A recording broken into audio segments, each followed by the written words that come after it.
안녕하세요 여러분, 난나누리입니다. 오늘은 K-POP 데몬 헌터스 한번 보고 얘기 나눠보겠습니다. K-POP 얘기라고 해서 맞춰서 이거 뭐라 그러냐? 브로마이드랑 CD 같은 것도 갖다 놨습니다. 한번 보겠습니다. 이건 티니핑.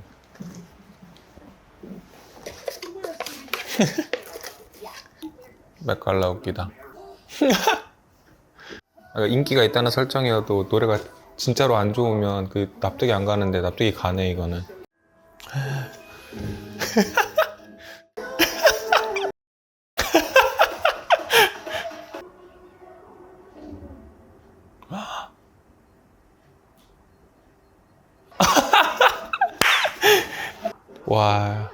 와 저런 거 걸리면 야 손을 잡는다고? 누가 안 찍나? 저런 거?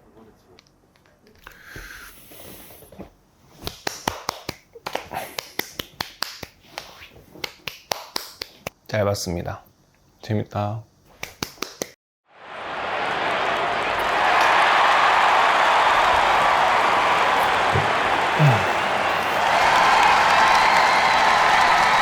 쾌대는 재밌더라. 나는 이게 막 나왔을 때가 아니라 몇 달 뒤에 본 거라서, 이미 너무 유명해진 뒤에 본 거라서 사람들은 K-POP 데몬 헌터스라는 제목만 듣고 기대를 안 하고 봐서 재밌었다고 하는데, 나는 기대를 최대한으로 하고 들어갔는데도 되게 재밌게 봤어. 편하게 즐기면서 볼 수 있는 영화라서 좋았던 것 같아.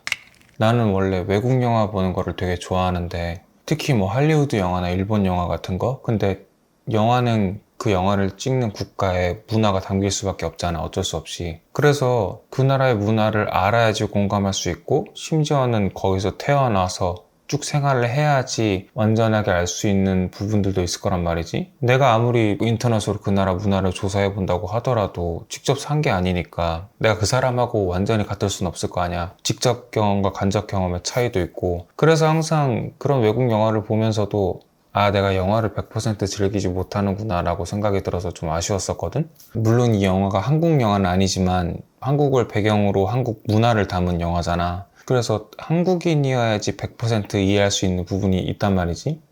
그런 게 이제 좋았던 것 같아. 기생충 봤을 때도 그렇고, 이런 글로벌 히트작을 봤을 때 특히 더 이런 생각이 드는 것 같아. 또 왜 그냥 일반 한국 영화 볼 때는 그렇게 많이 못 느끼고, 특히 이 영화에서 그걸 더 많이 느끼냐라고 물어본다면, 이 영화에서 다루고 있는 요소 자체가 한국의 아이돌, 한국의 퇴마라는 한국적인 것들을 많이 다루고 있고, 또 생활적인 부분에서 한국적인 걸 더 많이 다루기 때문에 더 그런 느낌이 들었던 것 같아. 작품에서 일상적인 부분에서 더 그런 이해도가 필요한데, 예를 들어서 그 루미 목소리 나오지 않을 때 주인공 3인방이 모여서 국밥을 먹으면서 루미를 위로한다던가, 또 거기서 보면 수저랑 젓가락 밑에 휴지 깔아놓는 그런 거라던가, 그 목소리가 나오는 게 정확히 뭐 때문인지 알 수 없으니까 한의원을 가는 거나, 아니면 미라랑 조이가 루미랑 같이 목욕탕을 가고 싶어 한다던가, 뭐 초반 도입부에 먹는 음식들이 김밥, 순대, 어묵, 컵라면, 새우깡 이런 게 나오는 거, 낙산공원에서 산책하는 3명의 아주머니 패션이라던가, 이러한 특히 일상생활의 디테일 같은 것들이 진짜 한국인들만 알 수 있는 거잖아. 이런 거는 너무 디테일한 거기도 하고, 그 정서가 있어야 되는 거기도 하고, 한국에서 생활을 안 해보면 소울푸드로서 그 국밥이 어떤 개념인지 알 수가 없고, 왜 힘들 때 국밥을 먹지 이런 거를 잘 알 수가 없고, 굳이 그 병원이 아니라 한의원을 찾게 되는 그런 절묘한 지점, 이런 것들은 사실 한국 사람들만이 완전하게 이해할 수 있잖아. 그런 점이 좀 좋았던 것 같아. 또 한국을 배경으로 해서 비주얼에 되게 신경을 많이 쓴 티가 나는 것 같아. 로케이션만 따져봐도 제주도 선앙당, 명동거리, 서울 올림픽 주경기장, 북촌 한옥마을, 한강, 안동 하회마을, 서울 지하철 7호선 청담대교, 롯데월드타워, 남산타워, 낙산공원, 이런 것들 다 자주 보기도 하고 너무 친숙한 배경이잖아. 그런 것들을 우리가 보더라도 거기를 갔을 때 느껴지는 분위기를 또 그 감성을 되게 잘 표현을 해서 공감이 가는 것 같아. 디테일한 비주얼 파트에서도 그 골든 뮤비에서 나오는 그런 왕실의 의자, 후반부에 그 골든 무대 할 때 뒤에 배경으로 1월호봉도 모티브로 한 그런 이미지가 나오는 거, 또 주인공 3인방이 쓰는 무기가 무당들이 구슬할 때 진짜 쓰던 그런 칼들인 거, 조이는 뭐 신칼, 루미는 4인 참사검, 칠성칼, 또 미라는 조금 다르지만 어쨌든 곡도, 그것도 우리나라 무기니까 그런 것들 하나하나 디테일을 챙긴 거라든지, 또 이제 더피와 서씨 같은 경우는 자코도에서 그 이미지를 가져온 거잖아. 호랑이는 산신령의 전령으로 많이 나오고, 까치는 민담에서 소식을 전해주는 역할을 하니까 룸이랑 진우 사이에 메시지를 전달하는 매체로 디테일하게 한국 전통 문화에서 각각이 어떤 역할을 했고, 이런 것들을 비주얼뿐만이 아니라 의미까지 잘 살려서 그걸 썼다는 것 자체가 되게 신경을 많이 쓴 것 같다? 이미지를 단순히 가져온 게 아니라 그런 민화, 자코도 스타일의 그림체를 살리면서도 전체적인 애니메이션 스타일과 이질감이 없게 매력도 있고 호감도 있게 가져오는 게 되게 어려운데 그거를 해낸 것 같아. 그래서 대단하다는 생각이 들어. 그래서 파고들면 파고들수록 뭉뚱그리려고 하는 게 아니라 퉁치려고 하는 게 아니라 되게 디테일하게 한국적이면서도 그 이미지가 멋있고 예쁘고 스타일리시할 수 있도록 정말 많은 노력을 들인 작품이구나 라는 생각이 들었어. 원래 이 작품도 제대로 따지고 보면 미국 작품이지. 근데 서양권에서 동양을 배경으로 하는 작품들 보면 한중일 문화가 싹 다 섞여 있거나, 또 실제로는 존재하지 않는데 서양인들이 환상으로 만들어낸 그런 이제 환상의 동양의 이미지, 이걸 다루는 게 많은데 아까 말했던 것처럼 정확하려고 노력을 많이 했구나라는 게 느껴져서 좋았어. 또 매기강 감독님이 서울 명동 출생이시고 K-팝 팬이시기도 하고 그래서 더 신경을 썼구나라는 생각도 들고, 그러니까 전 세계 흥행작에서 우리의 위치가 바뀌어서 오히려 내가 한국이니까 잘 이해를 하니까 되려 드는 생각이, 우리야 이게 이해가 다 되니까 재밌는데 서양 애들이나 다른 나라 애들은 이게 너는 어떤 부분이 재밌니? 라는 생각이 좀 드는 것 같아. 근데 또 생각을 해보면 우리가 홍콩 영화 좋아하는 사람들 많잖아. 근데 홍콩 문화권을 잘 모르지만 그 홍콩 감성을 되게 좋아해서 그 감성을 잘 담은 작품들을 좋아하는 거잖아. 그런 측면에서 좋아하는 게 아닐까 싶어. 한국 문화에 대한 관심이 많으니까 그 문화를 잘 담은 작품을 찾게 되고 좋아하게 되고 이러는 측면이 아닐까 싶어. 캐대원 얘기하면 당연히 음악을 빼놓을 수가 없지. How It's Done, Golden, 소다팝, Free, Take Down Your Idol 이렇게 있는데 다 너무 좋은 노래들인 것 같아. 나는 근데 음악을 주요 소재로 쓰는 영화들 볼 때마다 조금 보기 힘든 부분이, 영화에서 뭐 주인공이 만든 노래거나 아니면 그 세계관에서 흥한 노래야. 근데 내가 들었을 때 이게 노래가 좋지가 않고 1위를 할 수 있는 그런 장르의 노래도 아니고 이게 선풍적인 인기를 끌었다고 차트 1위라고? 이런 생각이 드는 노래들이 나오는 경우가 있어. 근데 그런 경우에 100% 따라 부르는 연출이, 사람들이 그 노래를 막 따라 부르고 흥얼거리고 막 취재하는데 그 노래 너무 좋다 그러고 막 이런 연출이 나오는데, 그게 내가 납득이 안 되니까 그 노래가 좋다는 거를 자기적인 게 너무 더 드러나 버리는 거야. 더 오그라들고. 근데 여기 나오는 노래들은 다 진짜 성공을 했잖아. 우리나라에서뿐만 아니라 외국에서도. 그러니까 그거 자체로 작품의 개연성이 생겨버린 느낌이 들어. 여기서도 그런 연출 되게 많이 나오잖아. 근데 그게 납득이 가잖아. 진짜 노래가 좋으니까. 플러스 진짜로 현실에서도 차트에서 높은 성적을 거뒀으니까. 근데 이제 해외에서 만든 작품이다 보니까 노래가 좋아도 팝송 같이 좋을 수도 있잖아, 사실. 그런데 실제 K-팝 아티스트, K-팝 유명한 디렉터들 기용을 해서 노래가 그냥 잘 만든 게 아니라 K-팝 색채를 잃지 않고 아, 이거 K-팝 히트곡 같다라는 느낌이 들게 잘 만들어서, 또 그것뿐만 아니라 무대 연출도, 안무 이런 것들이 전 세계적으로 성공한 K-팝 아티스트가 만들어낸 무대, 안무 같다라는 생각이 드니까 그런 것들이 개연성을 잃지 않고 음악을 참 잘 만든 부분인 것 같아. 이게 어떻게 보면 뮤지컬 형식의 작품이다 보니까 음악으로 스토리를 설명을 해야 되고 뭐 복선도 깔아줘야 되고 진행을 음악으로 해야 되는 경우가 많은데 가사 하나하나에 그런 스토리적인 부분도 잘 담아냈고 복선도 잘 담아냈고 세밀한 가사 하나들이 서로 되게 연관이 돼 있고 또 한 노래가 다른 노래의 정체성을 부정하기도 하고 그런 식으로 치밀하게 잘 만든 것 같아. 올해 7월 9일에 스포티파이 데일리송 차트에서 골든이랑 유아 아이돌이 막 1, 2위 경쟁을 했었고 공개 53일 차에 골든이 빌보드 핫 100에 1위를 했고 또 10주 차에는 사운드 트랙 4곡이 전부 다 탑 10 안에 들고 그리고 촬영 기준으로 어제 9월 13일에 공개된 빌보드 탑 100에서 골든이 다시 1위를 하고 그래서 4주 동안 1위를 기록했고 유아 아이돌은 5위, 소다팝은 6위, 하위스톤은 9위를 차지해서 또 이제 탑 10에 4곡이 올라갔고 또 스트리밍 하나만으로 빌보드 핫백 1위를 달성했다는 것도 대단한 건데 이게 K-팝 걸그룹 역사상 최초 1위고 걸그룹 전체를 통틀어도 데스티니 차일드 이후로 24년 만에 1위라고 하는 거 보면 진짜 대단하지. 노래가 좋고 작품이 좋으니까 이 정도 시너지를 낼 수 있구나 라는 거에 되게 놀랍고 K-팝을 다룬 작품에서 이런 성과라는 것도 되게 놀라운 것 같고 음악 영화니까 음악의 퀄리티가 영화의 퀄리티에 직접적으로 영향을 미칠 수밖에 없는데 음악이 너무 잘 뽑히다 보니까 그것 자체가 영화의 개연성이 되는 대표적인 예인 것 같아. 이 작품은 크게 보면 오컬트물에 K-팝 아이돌을 섞은 작품이잖아. 그래서 작중에서 아이돌을 다루는 방식 자체가 굉장히 중요한 작품이란 말이지. 근데 나는 이거에 대해서 알못과 잘알 사이를 왔다 갔다 한다? 라고 느꼈어. 좀 세부적으로 들어가면 아이돌의 요소에 대해서는 되게 잘알인데 감성에 대해서는 알못인 느낌이 많이 들었어. 그러니까 잘알이라고 생각하는 부분은 뭐냐면 조사를 많이 한 게 느껴진 부분들이었거든. 예를 들어서 선대헌터를 다룬 부분에서 우리나라 걸그룹 역사를 많이 담으려고 노력을 했잖아. 초대 무당헌터 3인방에서 저고리 시스터즈, 김 시스터즈, 셋돌의 SES 이런 식으로 시대별로 걸그룹의 역사를 세세하게 담아내려고 했다라는 게 되게 역사적으로 잘 알고 접근을 했구나라는 느낌이 들었고 또 디테일한 부분에서는 뭐 맷갈라에서 미라가 패션으로 주목을 받는 부분이라던가 우리랑 놀자라는 프로그램이 형돈이와 대준이의 주간 아이돌 그거를 레퍼런스로 삼은 거였잖아. 그런 예능들이라던가 그런 부분을 조사를 많이 한 것 같았어. 그리고 물론 사자보이스 소다팝 할 때 의상이라던가 이런 것들이 구리다라는 의견이 많긴 했어도 무대별로 의상에 힘도 많이 주고 무대 구성이나 이런 거에서는 되게 잘 아는 것 같다라는 느낌이 들었는데 또 따지고 보면 노래가 K-팝스럽게 좋은 것도 잘알의 부분이라고 할 수 있겠지? 근데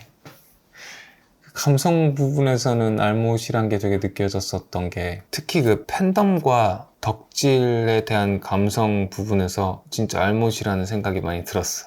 물론 이게 픽션 작품이고 스토리를 전개해야 되니까 실제로는 당연히 일어날 수 없는 일이지만 변형을 하고 자기적으로 만들고 그런 거겠지. 그리고 이런 감성에 대해서 제작진들이 모르지 않을 거고 근데 그래도 좀 너무한 느낌? 애초에 그 처음부터 헌트릭스 3인방이 한의원에서 나와서 처음으로 사자보이스를 맞닥뜨릴 때 보이는 반응부터가 내가 좋아하는 아이돌이 다른 이성 아이돌을 바라볼 때 외적으로 끌려한다라는 것 자체가 팬덤 입장에서는 유쾌한 일일까 싶기도 하고 가장 말이 안 된다는 얘기를 들은 게 그 즉흥적으로 시작된 합동 팬사인회 시퀀스 그 전체였잖아. 텍스트만 들어도 되게 어마어마하거든.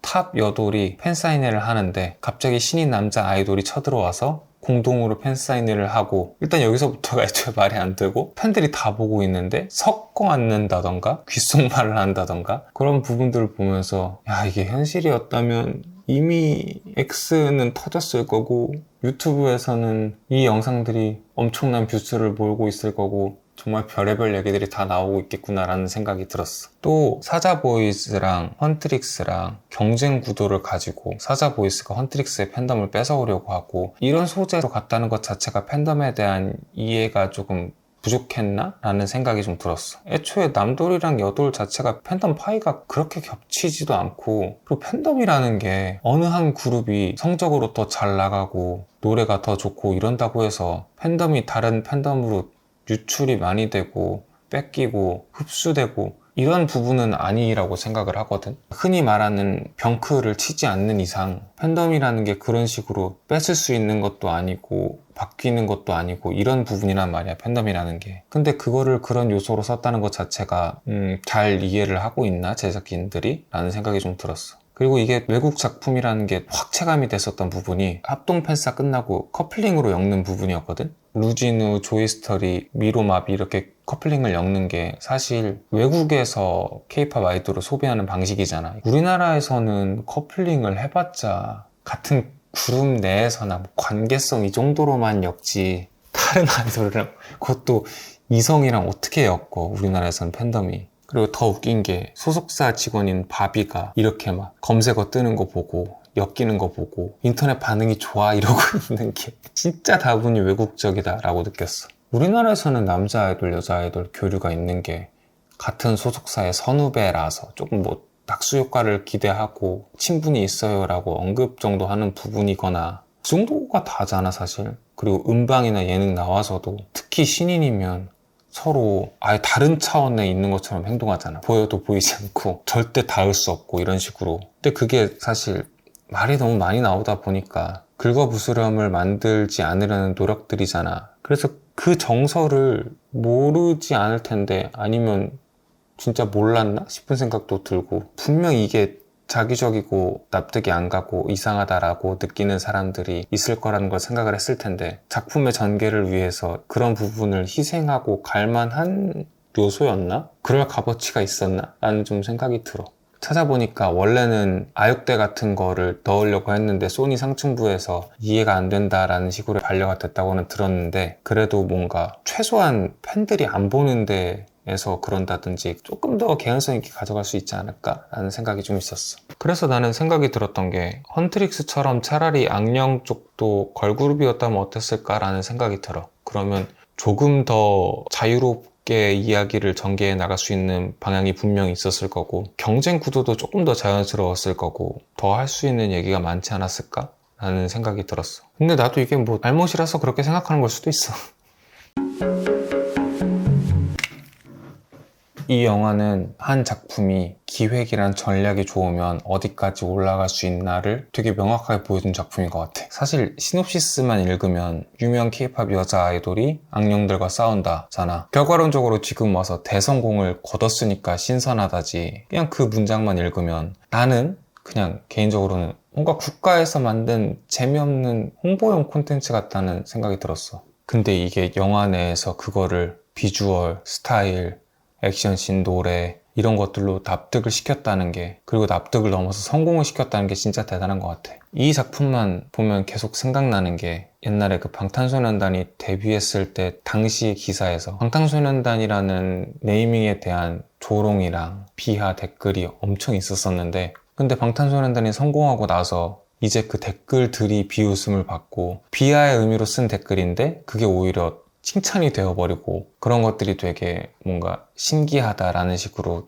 돌았었단 말이야. 딱 캐대언이 그런 느낌이었어. 그리고 실제로 이제 이거 개봉 전에는 발표 기사에서 댓글 반응이 그닥 안 좋았었던 걸로 알고 있고, 특히 이게 작품의 스토리가 진짜 전형적이잖아. 클리셰잖아 사실. 결점이 있는 주인공이 그 결점을 동료들에게까지 숨기다가 갈등이 생기고, 적대 집단과 싸움을 하는데 그 적대 집단의 일원이란 마음이 생기고, 결국 그 마음이 있었던 악역이 괘씸해서 희생을 하고, 그 희생에 힘입어서 주인공이 최종 승리를 하고, 또 그 주인공은 그 결점을 당당히 드러내서 극복하고, 또 최종전에서도 연출이 사람들을 감동시켜서 사람들의 힘을 모아서 그 힘으로 물리치잖아. 드래곤볼에서 지구인들한테 힘을 줘 해가지고 물리친 그런 클리셰를 쓴 건데, 전 세계 사람들의 마음이 모여서 이긴다, 이런 것들이 솔직히 클리셰라서 대중매체 작품들을 조금만이라도 접해본 사람들이라면 도입부만 보더라도 이 스토리가 어떻게 전개될지 다들 알았을 것 같아. 하지만 이거는 어디까지나 다분히 의도된 전략이지, 스토리는 클리셰로 가져간다라는 게.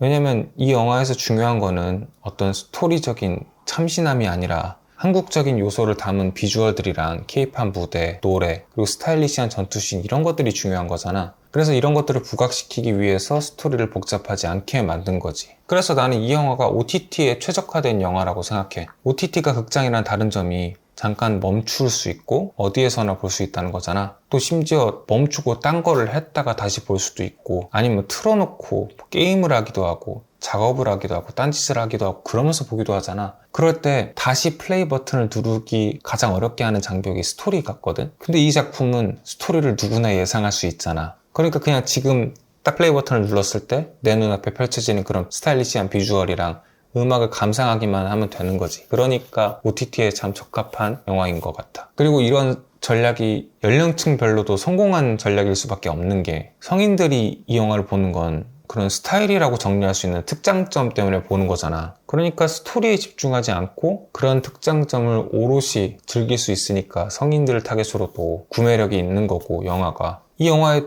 메인 타겟이 또 어린 아이들이기도 하잖아. K-팝에 관심이 있는 그런 아이들을 기준으로 봤을 때는, 아이들은 대중매체를 많이 접하지 못했다 보니까 어린애들한테는 그 클리셰라는 거가 처음 맛보는데 그 맛이 수년간 보장된 맛이잖아. 당연히 보면서 도파민이 돌면서 재밌을 수밖에 없지. 그러니까 결론적으로 정말 전략을 잘 짰고 그거에 들어맞게 성공으로 보답을 받은 작품인 것 같아. 근데 다들 아쉽다고 지적하는 부분 중에 하나가 작품 전개가 너무 루미 중심이고 루미랑 진우 중심이라는 거잖아. 근데 이게 아마 사자보이스라는 캐릭터성과 헌트릭스의 다른 멤버들의 캐릭터성, 개성, 성격, 비주얼 이런 걸 잘 뽑았으니까 더 아쉽다는 얘기를 하는 것 같아. 공감이 가. 근데 그래서 뭔가 팬들이 더 자유롭게 2차 창작으로 파먹을 게 많을 것 같다는 느낌이 들어. 커플링이든 뭐든 작품에서 정확하게는 안 다루고 넘어갔기 때문에, 열어뒀기 때문에 팬들이 더 할 게 많은 느낌? 그래서 나는 컬러링북 같은 작품이다라는 생각이 들었어. 공식에서 스케치는 그려줄 테니까 팬들이 알아서 원하는 색으로 칠해서 만족을 해, 이런 느낌으로.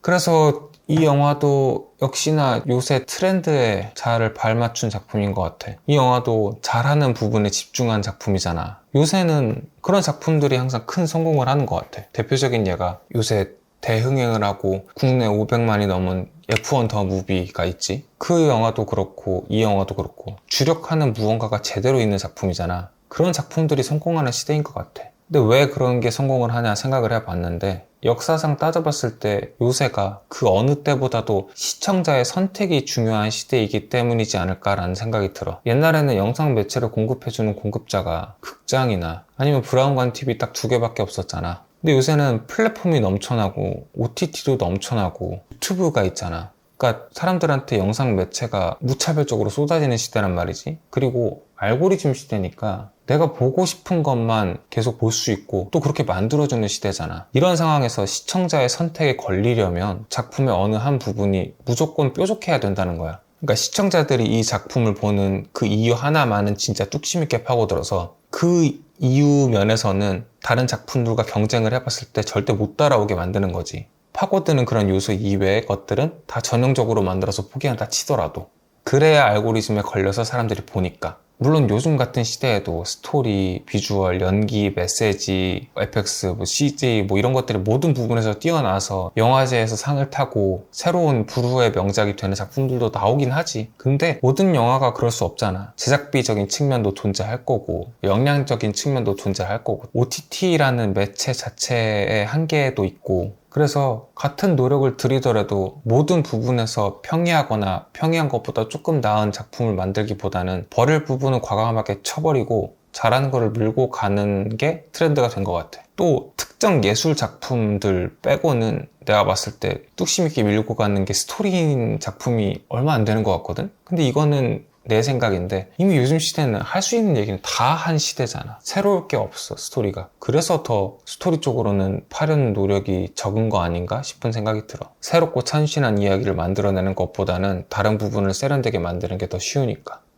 그런데 이 작품이 비판을 받는 부분 중에 하나가 그런 모든 전략들을 이해함에도 불구하고 스토리가 너무 뻔하고 개연성이 부족하다인 것 같아. 이런 작품에서는 그런 거 따지는 거 아니지 라고 말할 수도 있어. 그런 걸 의도하기도 했고. 근데 그래도 인 것 같아. 그래도 인터넷 통해서 평론도 찾아보고 다른 리뷰들도 찾아보고 이렇게 해봤는데 특히 개연성을 지적하는 부분들이 많더라고. 나는 솔직히 이거 볼 때 그 부분을 기대를 안 하고 봤거든. 그냥 노래, 무대, 액션 중심으로만 봤기 때문에 찾아내야지 막 이렇게 보지 않았단 말이야. 그리고 말 되나? 이런 식으로 생각하면서 보지도 않고. 그래서 그냥 흐르듯이 봤는데 그럼에도 불구하고 군데군데 구멍이 나 있는 영화 같다는 느낌을 받긴 했어. 특히 그 루미가 자신의 정체를 헌드릭스 다른 멤버들한테 들키고 사람들한테도 다 들킨 다음에 셀린을 찾아갔다가 자신 그대로의 모습을 부정당하고 좌절하잖아. 그리고 이제 바로 다음 씬이 그 사자보이스 무대 나오고 그 다음에 갑자기 아무런 설명 없이 마음을 혼자 다잡고 와서 최종전에 돌입을 하잖아. 이 부분의 개연성에 대해서 되게 의견이 분분하던데 나는 개인적으로 최대한 스토리를 축약해서 진행을 하더라도 아는 얘기니까 축약을 해서 진행을 한다고 해도 축약은 할 수 있지만 아예 빼버리는 거는 안 된다고 생각해. 스토리의 중요 부분을 생략하는 거는 문제가 있다라고 보는 거지. 특히 내가 앞에서 말했던 그 부분은 가장 중요한 메인 주인공의 정체성, 목적성 이거를 대하는 주인공의 심정이 변화하는 중요한 포인트인데 그 부분을 생략했다는 게 많이 아쉬운 것 같아. 이 부분을 옹호하는 의견 중에서 최종전에 돌입했을 때 루미가 귀마를 마주했을 때 그때 루미의 상태가 각성이 완전히 된 게 아니라 각성이 시작하는 상태였기 때문에 개연성에 문제가 없다라고 말하는 의견도 있는 것 같은데 근데 그 단계의 문제가 아니라 그러니까 그 각성을 왜 하게 됐는지 그 각성을 시작하게 된 그 자체에 대한 설명이 부족했었던 것 같아. 루미가 바로 그 전 장면에서 본인의 평생 수건이었었던 혼문을 절망감에 빠져서 그런 혼문은 파괴되는 게 낫다라고 얘기를 하는데 바로 다음 씬에는 우리가 올바른 혼문을 새로 만들 거야 라고 얘기를 하잖아. 절망해서 뭔가를 새롭게 만들겠다라는 건설적인 생각으로 넘어가려면 그 절망을 딛고 일어서는 뭔가가 명확하게 있었어야 된다는 말이지. 그러니까 설명이 제대로 안 된 거라고 생각해. 파괴되는 게 낫다라는 말이 새로 만들면 된다 라는 말과 똑같은 말이 아니잖아. 또 다른 의견에서 그런 각성 장면이 없는 게 각성 장면을 보여주면 그 다음에 사자보이스 유 아이돌 씬 자체가 긴장감이 사라지기 때문에 왜냐면 각성을 했으니까 당연히 와서 물리치겠지. 긴장감이 떨어져서 그래서 얻는 거다라는 의견도 있는데 근데 어떤 시청자들한테 감정적인 효과를 주기 위해서 작품의 기본적인 개연성까지 포기하는 거는 주객이 전도된 거 아닌가 싶은 생각이 들어. 찾아보니까 비주얼 디벨롭 아티스트 사이번 백 그분의 인스타를 보니까 사실은 그 사이에 루미가 제주도에서 어머니 무덤 앞에서 자신의 감정에 대해서 이야기를 하면서 극복하는 씬이 있었다고 하더라고. 그래서 그 부분을 왜 뺐을까라는 생각이 많이 드는 것 같아. 있었으면 더 좋았겠다라는 생각이. 그러니까 거기서 많은 이야기를 하지 않더라도 헌터들의 결의를 말하는 부분만 그 앞부분만 거기서 얘기를 했더라도 극복을 했구나라는 거를 납득하기가 지금보다는 쉬웠을 것 같아. 나는 이 작품 보면서 제일 많이 생각이 났던 게 겨울왕국인데 특히 그 레디꼬 넘버랑 그 시퀀스 자체가 생각이 많이 났거든. 이 장면도 물론 완전한 각성은 아니고 불완전하고 미성숙한 부분들이 있긴 했지만 엘사가 나를 억압하던 굴레를 벗어 던지고 나는 나답게 나를 인정하겠다라는 장면이잖아. 물론 이 장면과 다르게 성숙하고 완전한 방법으로 각성을 해야겠지만 이러한 형식으로 각성을 하는 방식이 하나 정도 있었으면 좋았겠다라는 생각이 들어. 나랑 비슷한 세대의 사람들은 다 공감을 할 텐데 우리 어릴 때는 한국 컨텐츠가 이렇게 잘 될 줄 몰랐지. 근데 강남스타일, 방탄소년단, 기생충, 오징어 게임 이 흐름으로 우리나라 컨텐츠가 전 세계에 먹히고 흥행을 하는 경험을 하고 이번에는 이 영화가 우리나라 영화는 아니지만 우리나라를 요소로 한 작품이 전 세계 탑을 먹었잖아. 근데 이전까지는 우리나라 작품이 전 세계에서 대흥행을 했을 때 와 이거 무슨 뭐 깜짝 카메라인가? 이런 반응도 있었고 거품이겠지라는 반응도 되게 많았었던 것 같아. 그 흥행 자체를 그대로 받아들이지 못하는 경향이 좀 있었던 것 같아. 근데 기존과 다르게 이번 K-POP 데몬 헌터스의 흥행은 그냥 그거를 있는 그대로 받아들일 수 있어서 좋았던 것 같아. 그런 당연함은 당연히 아까 말했었던 그러한 성공한 작품들이 있었기 때문이고 그런 것들에 되게 감사하게 되는 경험을 한 것 같아. 그래서 만약에 한국 소재면 이렇게 캐주얼한 거 K-POP 없으면 성공 못하네 이렇게 비하할 때 아니 기생충 있는데? 이렇게 대답할 수 있고 오히려 반대로 한국 영화는 너무 다 딥하고 무서운 거밖에 없어 라고 얘기를 할 때 아닌데 K-POP 데몬 헌터스 같은 것도 있는데 라면서 반박을 할 수도 있고 그런 각자의 작품들이 서로의 장르적 특성을 보완해 줄 수 있고 단점도 보완해 줄 수 있고 그런 것 같아서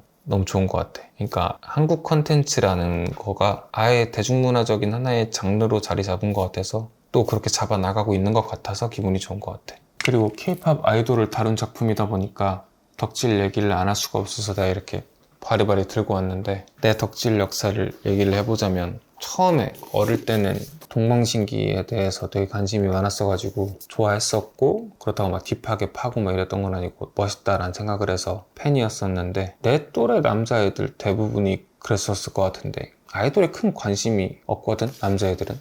확실히 특히나 동성 아이돌은 우리 때는 더 없었지. 빅뱅 정도나 돼야 노래가 좋으니까 인정을 해줬었던 거고, 그거 외에 팬이라고 하는 것에 대해서 되게 특이했기 때문에 그렇게 뭐 덕심이 없었다가, 그 다음으로 좋아했었던 게 처음으로 인디밴드에 관심이 생겨서 그 안녕바다라는 밴드를 관심을 가지고 밴드 음악에 빠지게 됐지. 그래서 이때 한창 노래 많이 들어서, 그 다음에 그러면 밴드를 제대로 들으려면 뭘 들어야 하나 하고 쭉 따라 올라가다 보니까 비틀즈가 있었고, 그래서 비틀즈에 되게 딥하게 빠졌었던 것 같아. 그래서 이제 해외 락에 빠져서, 특히 영국 락에 빠져서 오아시스, 라디오헤드, 뭐 롤링스톤즈 다 엄청 들었었던 것 같아. 사실 이거는 아이돌 쪽이랑은 크게 관련이 없었잖아. 근데 유튜브 찾아보다가 그 당시는 별로 안 좋아했는데 민경훈이 너무 잘생긴 거야. 그래서 버즈에 빠졌었고, 그러다가 군대에 입대를 하고, 거기서는 덕질이 기본이었거든. 여자 아이돌을 무조건 하나는 좋아했어야 했고, 다 같이 모여서